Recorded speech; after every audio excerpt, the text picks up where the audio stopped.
Good morning in Washington, good afternoon in Europe. My name is John Herbst, and I run the Eurasia Center at the Atlantic Council. We have a very interesting conversation today about the state of negotiations to produce a peace in Ukraine, a peace to end Russia's aggression in Ukraine. And we have a wonderful collection of speakers today. We have Marie Mendras, who's a professor at the Paris School of International Affairs Sciences at Po, and the author of La Guerre Permanente, l'ultime stratégie du Kremlin, which means, I think, the permanent war, the ultimate strategy of the Kremlin. We also have James Nixey, who's director of the Russia and Eurasia program at Chatham House. And it's no coincidence we have colleagues from Paris and London, given the leadership role played by those two countries, France and the United Kingdom, in dealing with Moscow's aggression in Ukraine. And finally, we have Daniel Fried, Ambassador Daniel Fried, the Weiser Family Distinguished Fellow at the Atlantic Council, a former Assistant Secretary of State for European Affairs during the Bush administration. So that's our lineup, and I will start with questions as soon as I find them. Mhm. Okay, there they are. Dan, we've seen truly a roller coaster as the Trump administration has addressed the war in Ukraine. Donald Trump came into office saying he wanted a durable peace, and he has begun, I would say, energetic efforts to achieve that. Although with a fair amount of criticism about the way he's conducted these negotiations and some praise. So with that as a general remarks, your sense as to the negotiations and what Trump is up to.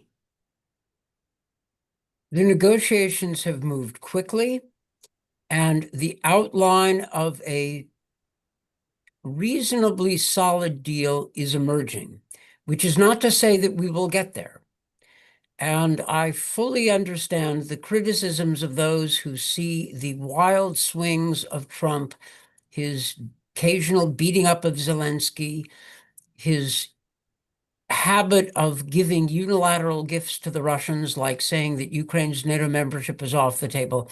All of these things are reasonable grounds for concern. But nevertheless, the deal that is emerging could work, but it is absent any serious Russian buy-in. The Russians are maintaining their maximalist position. But the outline of the deal is roughly a ceasefire in place along the existing lines and security for Ukraine, the heavy lifting for which would be done through French and British leadership of a coalition of the willing of forces actually inside Ukraine. Now, this could work. There have been statements by the Trump administration, for example, that it's prepared to formally recognize the Russian annexation of Crimea, which are terrible ideas, and would not advance peace. They would invite further aggression. However, it's not clear to me that the Trump administration has actually made that decision, and hopefully it will not. The problem, however, is that Vladimir Putin is maintaining his absolutist position. Last week, Lavrov on a US Sunday talk show and later through a foreign ministry statement made clear that the Russians are maintaining their maximalist position, which is that negotiations start with the recognition of Russian annexation of not just Crimea, but Crimea plus the 4 territories wholly or partially occupied by the Russians. So we're nowhere in terms of the Russians. The question now is whether Trump, having been stiffed by Putin, is going to push back and put pressure on Putin. He has suggested occasionally that he might. There's a story floating around that the US Treasury has prepared a series of sanctions against Russia. These could be quite effective, and it may be that the story is a deliberate leak intended to put the Kremlin on notice that Trump is running out of patience for Putin's games. But we're not there yet.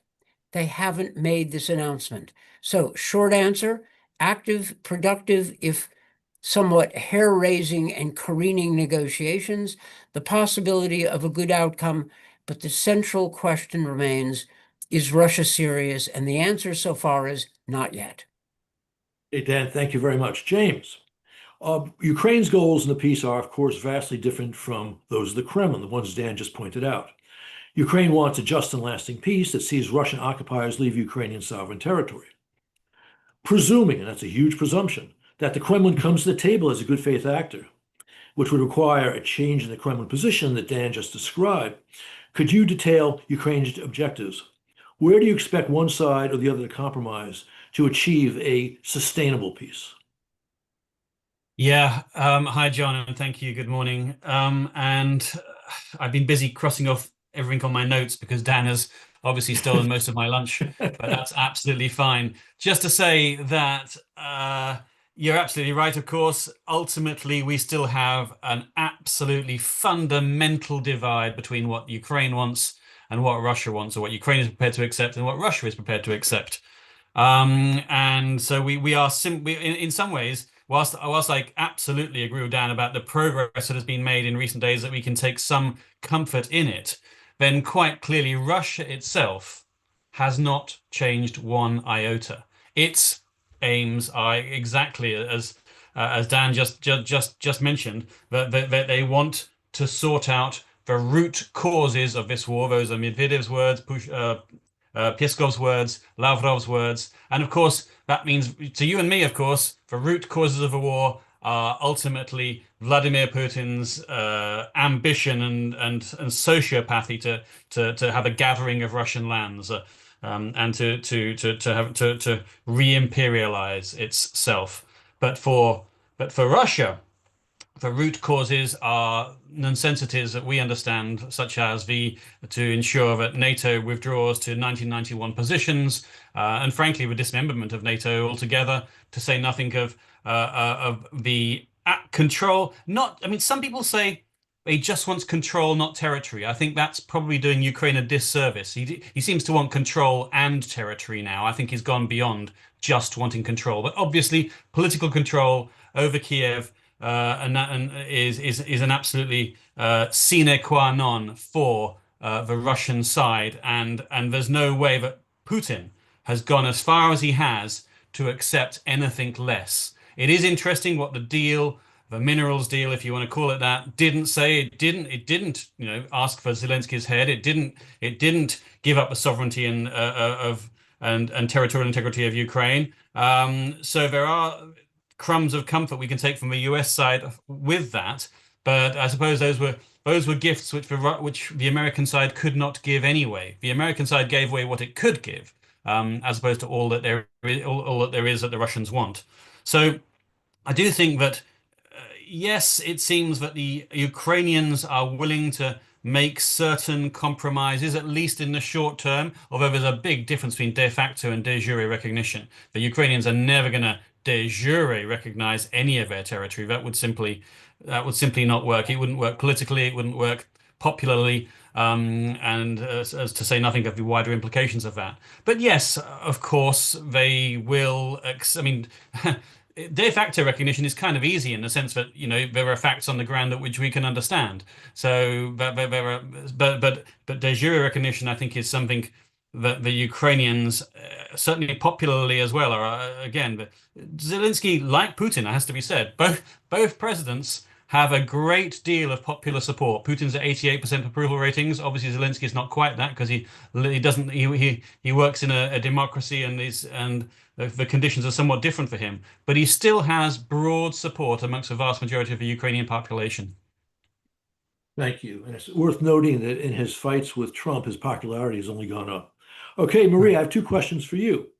The Trump administration has appeared more willing to seek a rapprochement with Russia, even as Russia continues its violence in Ukraine.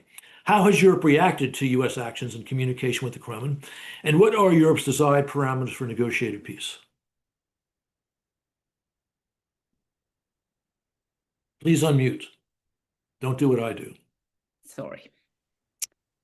Hello, everybody. To answer your question, and I think most questions that are going to be discussed today, we need to go back to the format of negotiations. Because there has been a significant change in the content, the format, the ambitions of what we've been calling negotiations. The First, the aim has changed. Now it's a ceasefire. It's not what Emmanuel Macron was proposing in January, because the French president's position was very clear. We want a ceasefire in the framework of a broader peace agreement that would be just, solid, and durable. The second thing is we have been a little disturbed and upset by Donald Trump's obsession with a very fast deal with Putin. At the beginning, at any cost, he was prepared to forget about Ukraine, forget about European allies, security, and all the rest. Well, Donald Trump and his team have failed, and it is a big failure. And now, all of them, officially or unofficially, say that it's going to be in negotiations with the Ukrainians and the Europeans. That's a major change.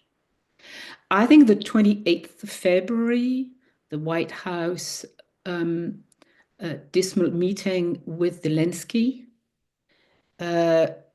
was a defeat for Trump and Vance and the other men, and turned out to be quite political victory for Zelensky, the Ukrainians, and the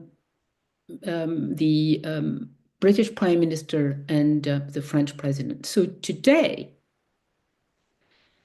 we are no longer in Europe or in Kiev expecting a Russian-American deal. I mean, that's over. And if Trump and Putin, I doubt it, but if they sign some kind of a deal, we won't take it into consideration in Europe, and the Ukrainians won't take it into consideration. So the idea of a peace or a ceasefire that could be achieved just between those two leaders that are both erratic and don't listen to their advisors, and this is finished. And this is great news.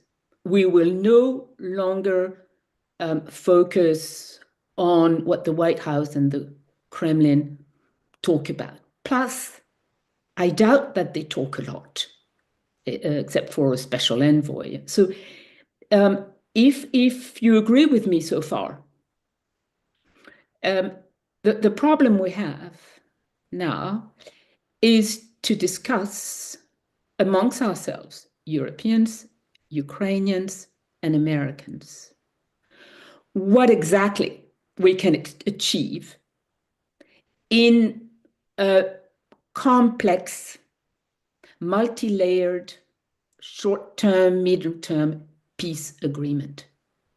Peace is going to take a long time, but it needs to be prepared. So it's going to be by stages. It's not going to be achieved just by one document or, two documents. And I think we are now in a position of strength. I don't see the Russian army, mercenaries, and special forces in the best condition to continue a long war, because all they can do is maintain the front line. I guess we'll discuss it, at a very, very high cost. But that is not helping the Kremlin, now that Trump has understood the problem slightly better. We in Europe know very well that this is not going to force Kiev into a bad peace that would be still war. But I think we are now in Europe in a better position to force the Kremlin to withdraw parts of its forces. And that's what we should be working on. Thank you. Just a follow-up, though. I agree with you that because of leadership, especially in London and Paris, it's much harder for Putin to impose his will and for Trump to facilitate that. And one of the reasons for that, of course, is the great efforts made first by Macron, but then by Starmer on a European force to deploy to Ukraine. What do you see as the prospects for that? How does that develop? This is a very important question. It is complex. I'm going to try to be short, as Please. short as I can. But as I have been following very closely the French government and the French president's thinking and strategy about deployment of men, not boots on the ground a year ago, but you remember that was February 2024 when Macron first came up with this assumption, which I think is very right today, is that if we do not have serious human presence, human economic, political presence, if we don't exist in Ukraine, this makes Ukrainian security trapped in a sort of impossible national interest against Russia. So by doing that, by having more and more people, more and more institutions, more and more activities going on in Ukraine, we are opening opportunities for the Ukrainians. And by the way, I think this is the way that President Zelensky is looking at the rare earth deal, is that it keeps the United States engaged. Because knowing the mentality of Trump and his men, if you have a deal with money at stake, then there's a bigger chance that they're not going to abandon Ukraine. It's I think quite important that more and more European countries understand this. The idea is not to send boots on the ground. Now it's the idea that if a ceasefire is signed, even if it's only for a month, it must be part of a wider transitory agreement whereby we give our own guarantees of security. And that would be part of those guarantees. Thank you. Okay, James, as I mentioned, Storm has also been very active on the issue of the European force. And Storm and Macron, and for that matter, others in Europe involved, have been smart in maintaining contact with President Trump. The journalists David Ignatius in Washington and Ben Riley Smith in London report that in talks with the Trump administration, there may be progress on U.S. logistical and intelligence support for any European forces going into Ukraine, and even talk of some form of U.S. backstop for European forces in case of a confrontation with Russian forces. Your thoughts on all this? Right. Thanks very much. Much to say here as well. So, and I know we need to keep it short as well. I mean, I know you know what they say about the need to be to praise your country when abroad and be critical at home. So, I mean, I'm at home, so I can be quite critical, perhaps. You know, we used to talk about it does concern me, but we used to talk about defeating Russia, and that is simply no longer anything that anybody says these days. But even more than that, I noticed that our principles in the UK also seem to go a bit wobbly. We used to talk about the sovereignty and territorial integrity of Ukraine.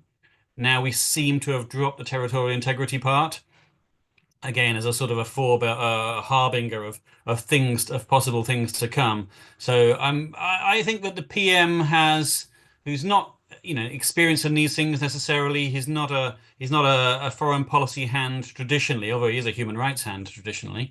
He's doing the best that he can. Of course, we have had to cave in, and absolutely rightly, to the pressure for defense cuts, for defense increases, the opposite. And that has meant that there will be a lessening of aid towards Ukraine as well, developmental aid. So there are swings and roundabouts as far as our Ukraine assistance is concerned. There are still Storm Shadow missiles yet to be provided, but there's not a lot of them. In terms of the logistical and intelligence support, my sense is, I'm not a military person, but my sense is that whilst we can do something along those lines with the French, it won't be good enough to replace it if the Americans stop it altogether. I mean, you and Dan know better than me, and I'm very nervous about speaking about this current administration in front of you two. But it does seem to me that this administration has a tendency to, when it makes a decision, and that decision is widely criticized, it tends to double down. So that's why I'm not especially hopeful for the prospects of a backstop or US assistance, because I think that it seems to me that they revert to their more primeval or first instincts, and that doesn't necessarily bode well. So I think the Ukrainians are going to be, who are already David and Goliath. They're going to be, they are going to find life even harder than ever before with the cutbacks that we are going to see both on the European side from going wobbly and the US side, because it's the US right now. Thank you. Okay. Dan, over to you. I'd love to jump in, but I am only the moderator here, so I will refrain.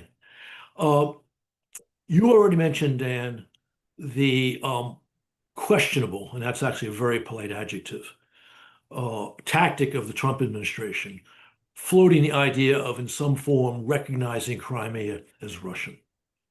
And that was, as you mentioned, a very bad move. But then we saw around the time, well, way with the minerals deal, the inclusion in the minerals deal of the possible supply of weapons under Trump to Ukraine, which is the first time this was mentioned by his team.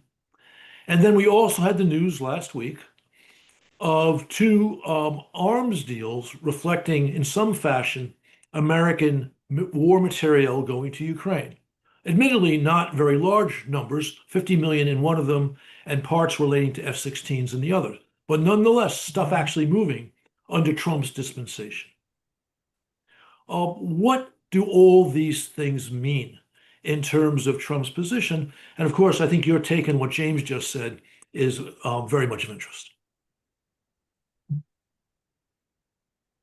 Wherever the Trump administration ends up, we could probably do a panel explaining why it was inevitable, because there are plenty of signs that point in different and contradictory directions.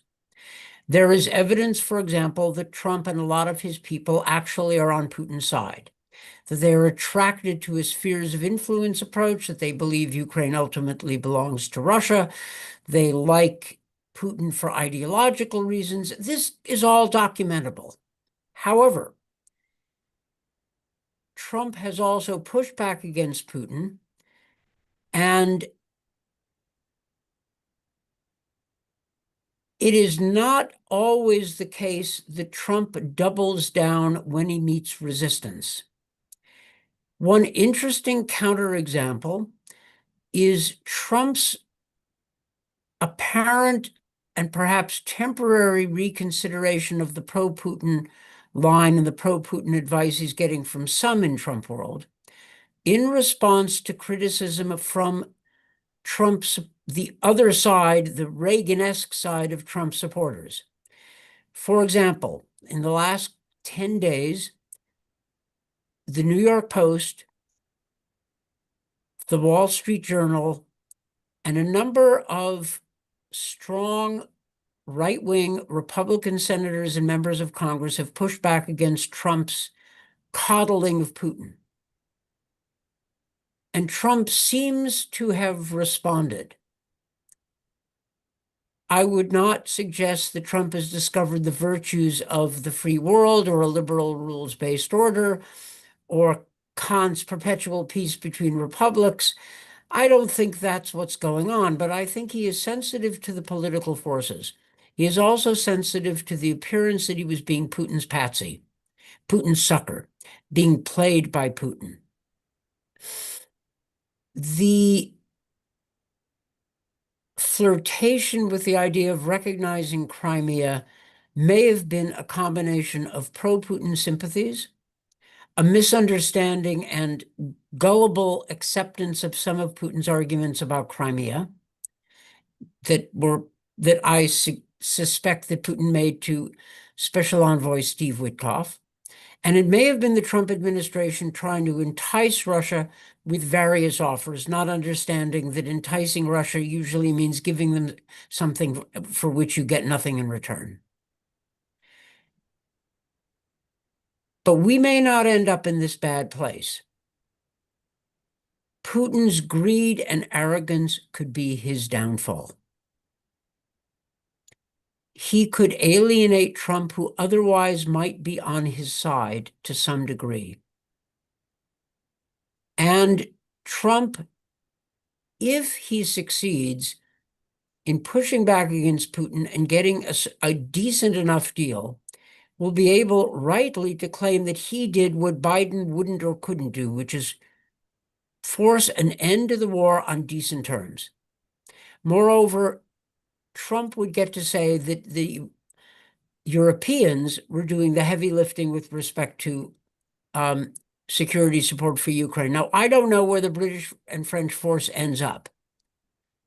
And I do think that the Americans would have to provide the enablers and the over-the-horizon support that John was talking about.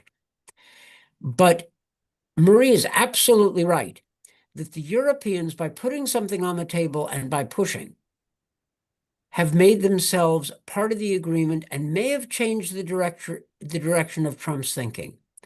So my relatively optimistic, hopeful assessment is based on the European strength, which has been shown. And James, I appreciate all of your criticisms, right? In your place, I would do the same, but nevertheless, the French and British have shown leadership that I didn't think they would be able to sustain, and they've kept at it. So we are at an interesting point where Trump could confound his many critics, myself being one of them, by actually landing a decent deal. But first, he has to land it, and we are not there yet. Okay, Dan, thank you. By the way, for the audience, if you have questions for us, I'll come to you in a minute, Marie.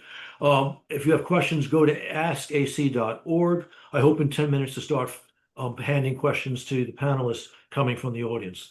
Okay, Marie, I see you want to respond to Dan, and that's Yeah, good. I would like do to it quickly, and then I have a question for you. Sure. I just wanted to build up on what Dan just said. One of the reasons of the changes recently in the White House is the many defeats of the White House. Gaza and Canada, Greenland, tariffs, you name it. Plus, if you add all the domestic failures, you cannot afford another big failure, which is just to, wipe up your hands and say, well, we failed. We're not going to deal now with Russia or Ukraine. A second point is I would like very much to bring in our German friends and also many other friends like the Poles, the Scandinavians, and others. It is very important that there is this political change in Germany as well. And the three countries do talk all the time. And you know better than me that it's, this is also changing the odds. In Washington, that was always patting on the back the Germans and giving a hard time to the French. Finally, what I'd like to say is that it's easy and very tempting for a no-limit militarized Czechist dictatorship to start an aggression of one of your neighbors. But it's also the nature of that regime that makes it impossible for them to go smartly for the end of the war of aggression they've started. And this is our problem. It's just that Vladimir Putin made this crazy decision 3 years ago. He cannot de-escalate easily. And he can no longer be satisfied with anything we're going to give him. Now, Crimea, why Trump said, oh, maybe Crimea. He already has it. I mean, he did his first war in 2014 to get Crimea. So honestly, this Crimea thing, we can forget about it because this is just lazy strategy. Sorry, US friends. Thank you. Okay, Maria, I have a question specifically for you. I have not mentioned thus far statements coming from both Trump and Rubio and others in the administration here that if a deal is not achieved soon, they may abandon peace efforts. In a sense, you've kind of already explained how Europe has reacted to the overall approach of the Trump administration, but let's focus specifically on this. If in fact Trump were to do that, there are two ways this could happen. One I call the sensible way, one I call the disastrous way. Mm-hmm. The sensible way is he backs away from the actual talks, but the news we had last week about weapons supply is reaffirmed by additional actions following, in which case Putin faces American arms going in and no Trump off-ramp, at least until Putin starts to offer real concessions. The dreadful way to do this is not just to walk away from the negotiations, but also to stop all American support for Ukraine, which would essentially make Trump an accomplice in Putin's rape of Ukraine. So your thoughts on either of these prospects? Mm-hmm. Well, first, I think Putin is much worse off today than 2 months ago. Trump is much worse off today than 2 months ago. We're better off in Europe. And Ukraine is courageously surviving, fighting. And the way Zelensky would not drop the ball with Trump and Vance, this is amazing. I mean, this is so smart. My response to all this is that we Europeans, together with the Ukrainians, we are becoming smart. And please get it, because I think if you get it, you are not working for the Trump administration. You can be of great help to all of us. Don't stop thinking, talking loud about the other possibilities. Our strategy now, it seems to me, is not be stuck in the problem of unanimity inside NATO or unanimity inside the EU. So what we've been working on, I think the French, for once, have been good, is to work at various formats, various levels. So we have the UK-French, we're going to have the German-French, the German-French UK, the French-Polish-German, and the Scandinavians have their association of 8 countries of Northern Europe. And we are going for a much smarter strategy. I also think, from what I hear about NATO workings and discussions, it's going okay.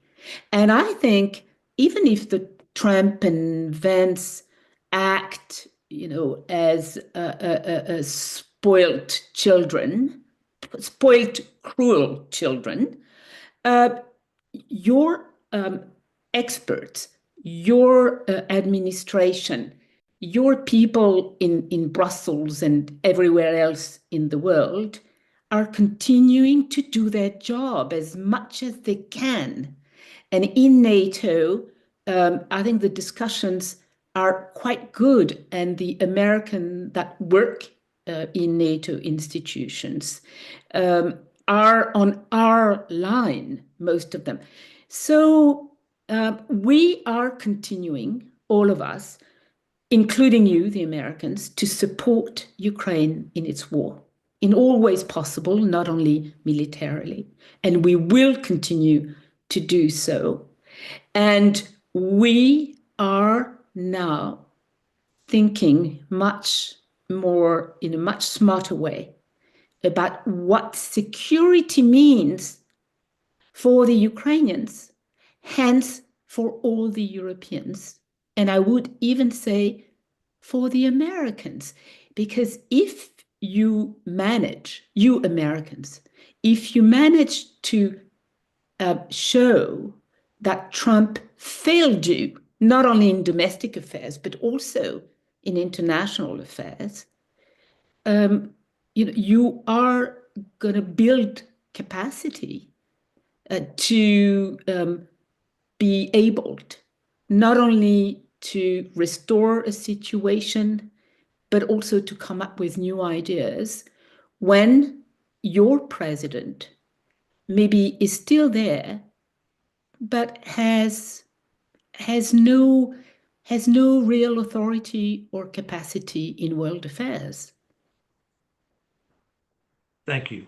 Okay, we'll take our first audience question, and that is from Jack Krupansky, who asks, let's see,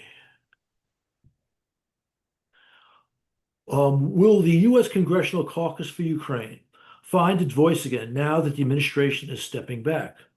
And what is it likely to say, or what should it say? And I'll just sharpen that question a little bit with respect to Mr. Krupansky, especially the Republican side in Congress, which obviously has more influence on the administration. Dan, why don't you give that one a shot?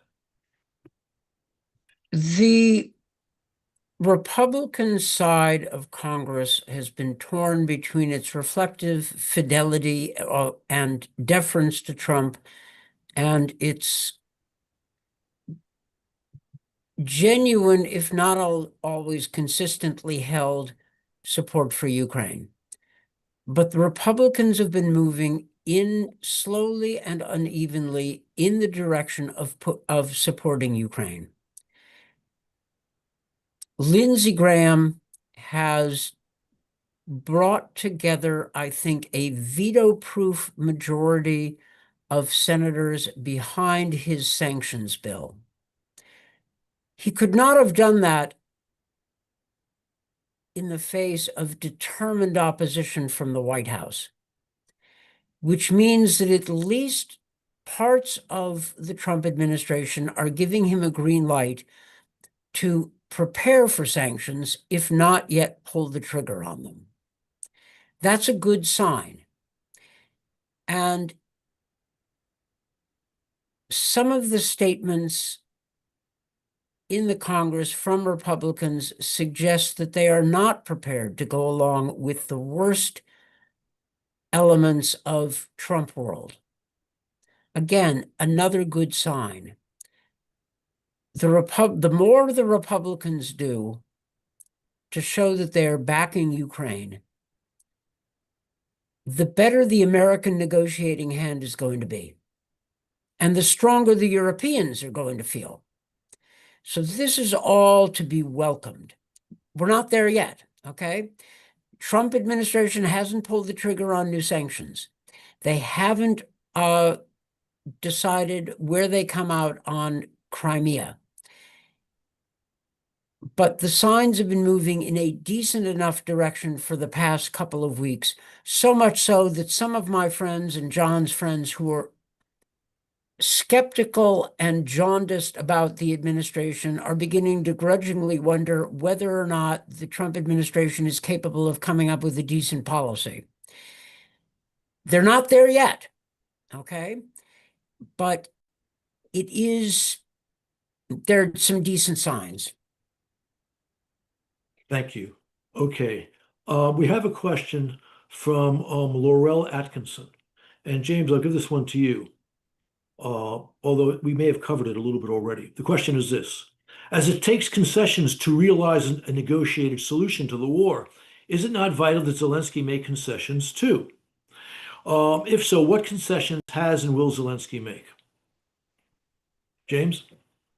Yeah, thanks. So, I mean, just on some of the previous stuff as well. I mean, as I'm speaking with a bunch of Russianists like myself, and of course pessimists are always proven right in our business, aren't they? But of course they're proven right because of Russia, not because I lack faith in Western politicians, although perhaps I do. But in terms of Ukraine and its concessions, I mean, I think it's slightly ugly to talk about it because of what Russia of what Ukraine has suffered hitherto. Of course, I mean surely more than any other country on the planet in the last 3 years, it has been through hell and back, and is still fighting. And you know we should have learned, I suppose, and I think we have learned not to count the Ukrainians out. But difficult as their circumstances are, with the wobbly Western support, then I think it is remarkable what they continue to achieve, and they do have more firepower left in the can. They've got a little bit left. They're not. That's not to say they're invulnerable, but they can. I think they can go on through 2025 and somewhat into 2026, even with this ebbing and waning Western support. Uh, we do know from the Istanbul agreements, and just recent leaks here and there, that the Ukrainians are prepared to accept temporary recognition, temporary de facto recognition, whatever, however, is a recognizing recognition is a whole issue in itself. But then when there is a lot that Ukraine quite clearly is able to give way on. I mean, it's accepted for the time being. No NATO membership, for example. I mean, it's as a de jure reality right now. What it can't do, what it absolutely cannot do, is accept demilitarization, elections during wartime. That's the Russian narrative, of course. And the emasculation of its sovereignty and independence. That is simply something that he couldn't survive politically. The people wouldn't accept it. They would wonder why they've fought for this long. To ultimately that would be an outright loss for Ukraine.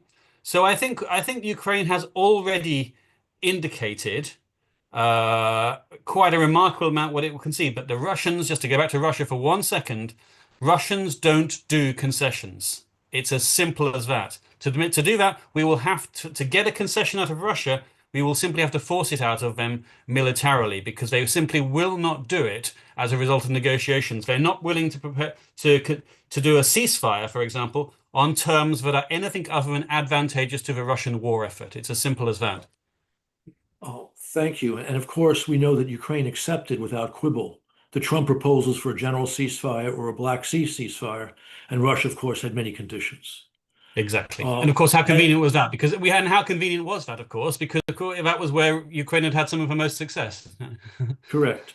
And as the right-wing influencer Ben Shapiro said, the war started because Putin thinks Ukraine should not exist and Ukrainians disagree. Okay, Marie, over to you. We have a question from Christopher Bautista. We have heard a lot. The question is, we have heard a lot about the British and French role in maintaining the course and backing a ceasefire. In Germany, is Germany keen to play a role? And do you see new Chancellor Friedrich Merz and his government as being up to the task of promoting European support for Ukraine to prevent a Russian victory so that Ukraine does not exist? Yes, I do. I do very much so. And the future chancellor has stated clearly what he's prepared to do and what he's not prepared to do.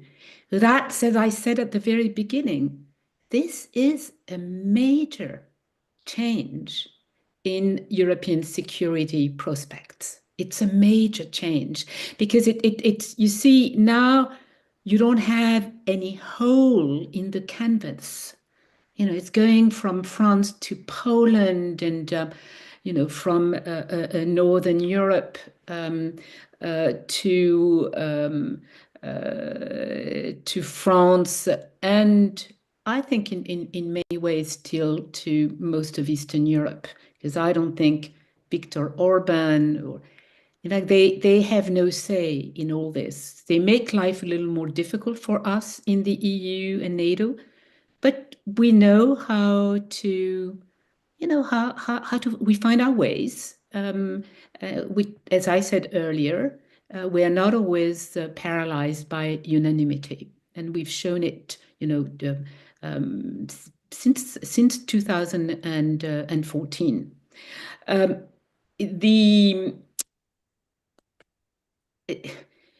I think the Germans, and certainly the future German government, have understood, like us in Britain, in France, in Scandinavian countries, and it's that some of our arms against Putin and his men, it's working.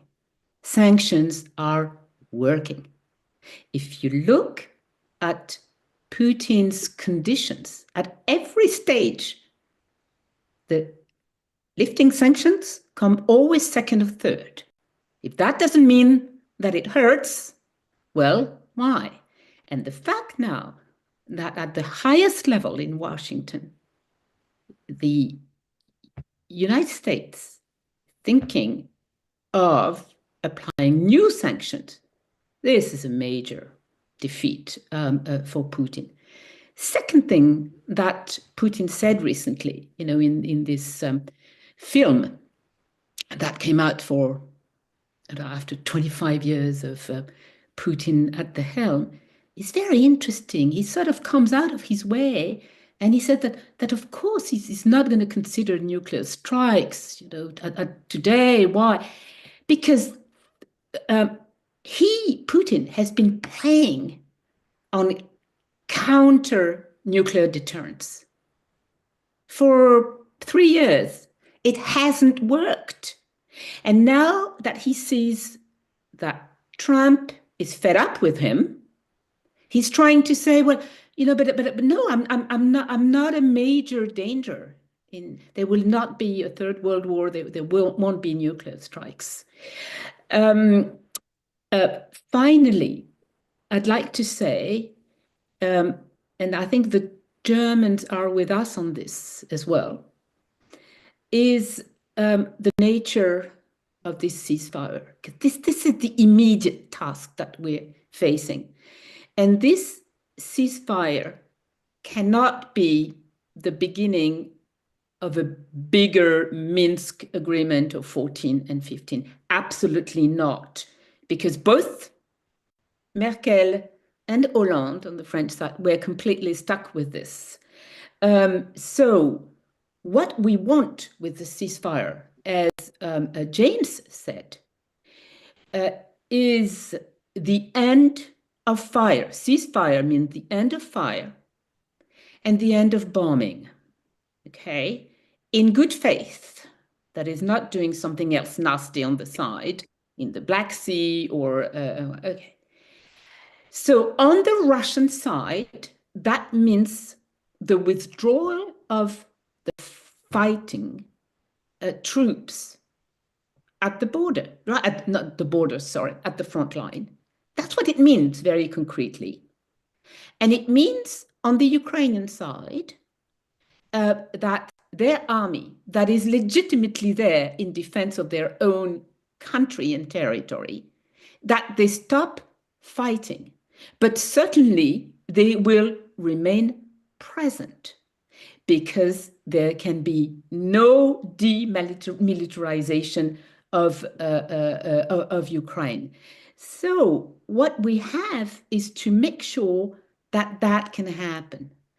And to do this, we have to put more pressure and be better informed about the men that are making decisions just outside the Kremlin, below that level.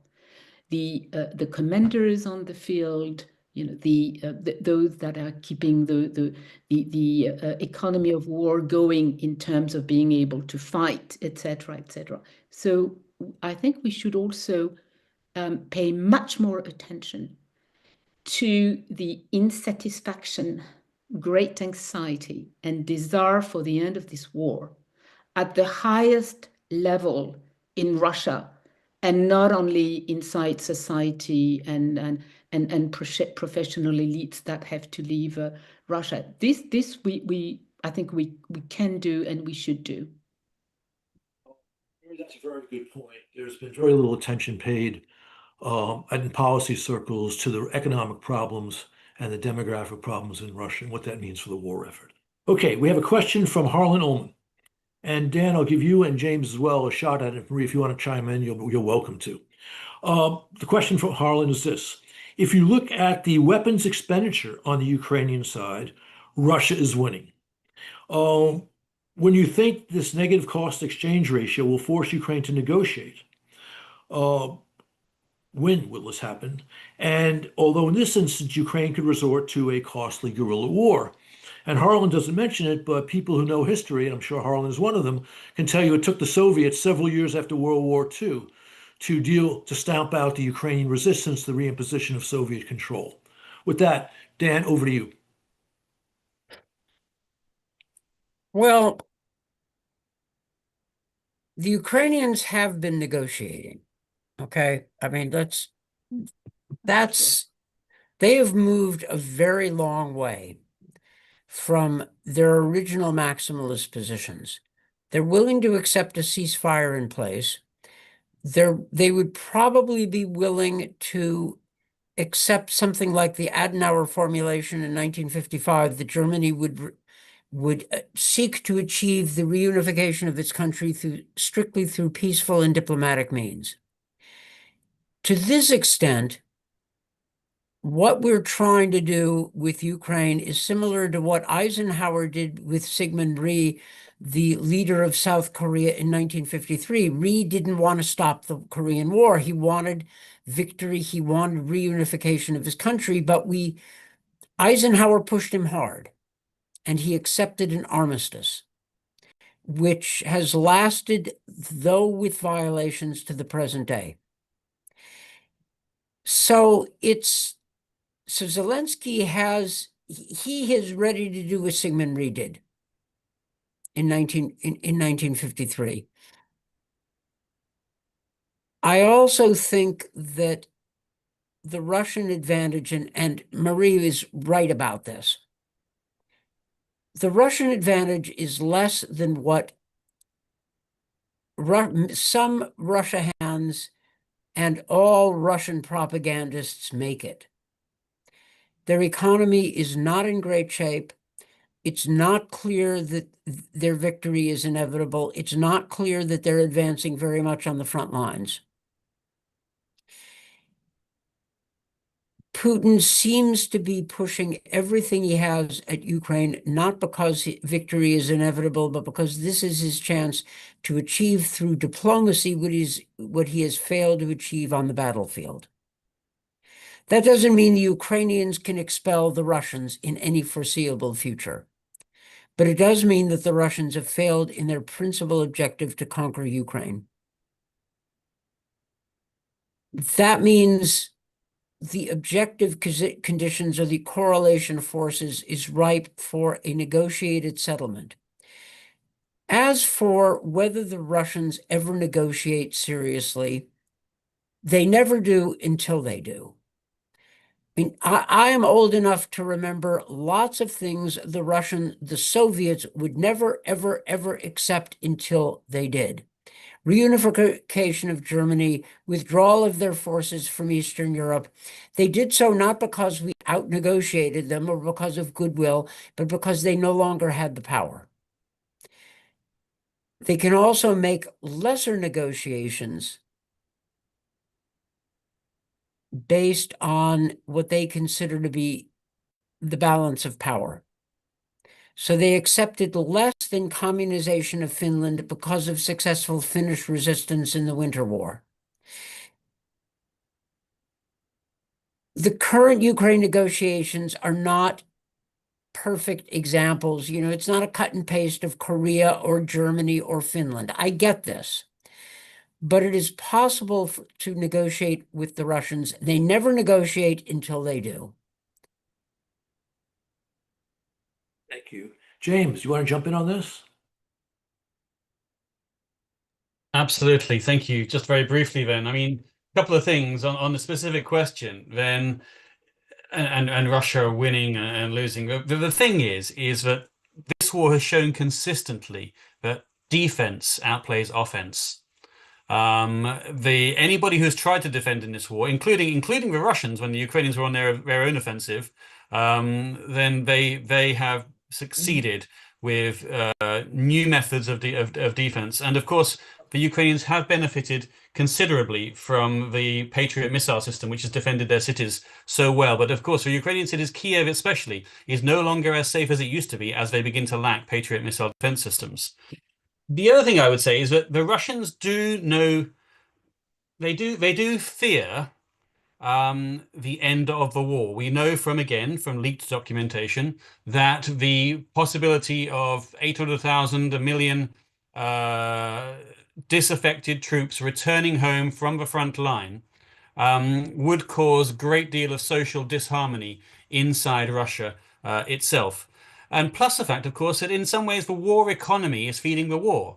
One of the reasons why the Russian economy isn't collapsing totally is because of the influx in defense spending, so they are able to keep themselves going in ways. So it's not a healthy economy, as Dan says, by any means, but it's just about struggling along, and partly yes, because of decent technocratic management of the economy, but partly because of the war economy feeding the war.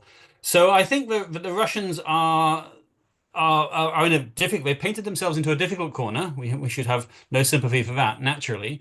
And we are now in a situation as we get to sort of crux time and negotiations and ultimata in some ways, the American ultimatum of walking away from the war, for example.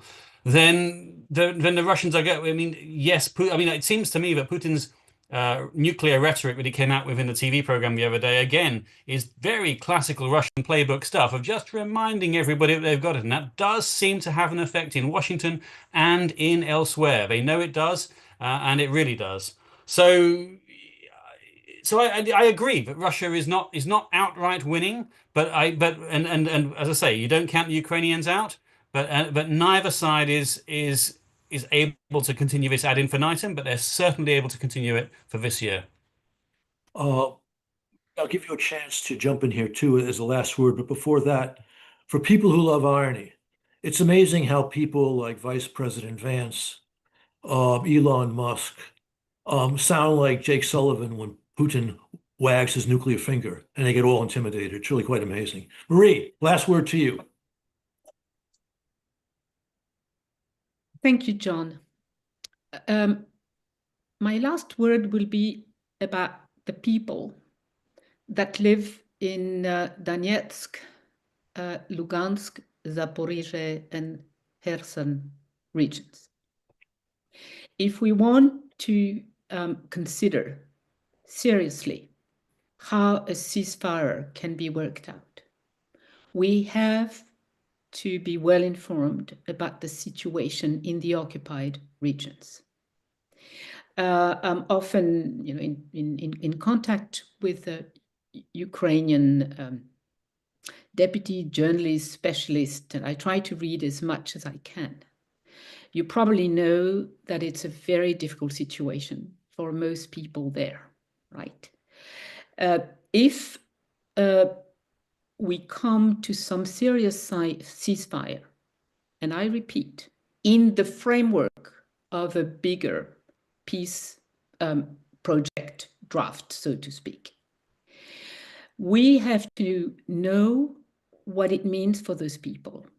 And it is probable, I don't know exactly what President Zelensky's position is on this, that there will be a provision for people who will no longer be occupied under war, but will be occupied under some kind of something that is not peace, but is no longer fighting. That there will be a provision for the people who want to be repatriated to Ukraine, non-occupied Ukraine. There are not that many people left in those 4 oblasts, if you look at the numbers before the war and now. And it means, that the Putin regime and the Putin army will keep under control mostly elder people families that, cannot go anywhere else. That's what they will have gained, a few percent of territory. But let's always emphasize the importance of population and not just borders and territory. And I think here in the Europeans, I mean, we have welcomed, sheltered millions of Ukrainians. We continue to support millions of displaced people inside Ukraine who went from east to west, for example. So it is our obligation, because this is what we exist for, European democracy, but it gives us a right, in this ceasefire deal and peace agreement later, to not accept conditions that would not respect the basic human rights. And so the more we talk in those terms, I think the stronger we are, and we are putting the Russians in a much more complicated situation, because they don't plan to really govern those regions. They don't plan to make them better. They just want to keep them in this sort of gray, miserable zone. But the Ukrainians that are not occupied, and we Europeans that are concerned with human security, we cannot accept this. Great. Thank you very much. And thank you all for joining us. We'll be doing more on this in the future. But to sum up Maria's point, as a former senior Ukrainian official in Kherson told a group of us 2.5 years ago, it's bad to live under Russian bombs, but far worse to live under Russian occupation. So thank you all for tuning in. We'll be doing more in the future. And thanks to our wonderful panelists for an excellent discussion.